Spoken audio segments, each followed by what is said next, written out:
Hi అండి. పూజలో ఉపయోగపడే ఫ్లవర్ అయితే మనం మామిడాకుతోనైతే ఇలా తయారు చేసుకోవచ్చండి. చూడండి ఎలా చేద్దామా అనేది చూద్దామా. ఇక్కడ వచ్చేసి చూడండి లీవ్స్తోనైతే ఇలా మనకు రెండు భాగాలుగా అయితే కట్ చేసుకోవాలి. ఇలా మనకు లీప్ ఉంది కదా, రెండు విడిగా కట్ చేసుకుందాం కదా, మధ్యలో కాండం ఉంటుంది కదా, దాని పక్కకు తీసేసి మనకి ఇలా లీవ్స్ అయితే కట్ చేసుకొని ఇలా మనకి ఫోల్డ్ చేసుకొని ఇలా బయటికి అయితే లాగాలి. మనకి సీదా సైడ్ అయితే లాక్కోవాలండి. మంచి సీదా సైడ్ లాక్కున్నామంటే ఫ్లవర్ అనేది ఆర్టిఫిషియల్గా ఫ్లవర్ అనేది కనబడుతుంది.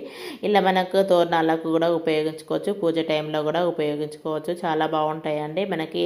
మనకు చామంతి పూలు కానీ గులాబీ పూలతోనూ కానీ ఇలా యూజ్ చేసుకున్నామంటే ఇలా మధ్యలో వచ్చేసి ఇలా పెట్టేసినామా ఒక ఫ్లవర్ అయితే పెట్టేసి, ఇక మనకు మధ్యలో ఫ్లవర్ అయితే ఊడిపోకుండా ఒక ఫ్లవర్ అయితే మనకు ప్లాస్టర్ అయితే యూజ్ చేసుకోవచ్చు అండి. చూడండి ప్లాస్టర్ యూజ్ చేసుకున్నామంటే మనకి స్టిఫ్గా అయితే ఉంటుంది, మనకు ఊడిపోకుండా చాలా బాగా అయితే వస్తుంది. మనకు ఆర్టిఫిషియల్ ఫ్లవర్ లాగా అయితే కనబడుతుంది. అందంగా డెకరేషన్ అయితే చేసుకోవచ్చు అండి పూజ టైంలో అయితే.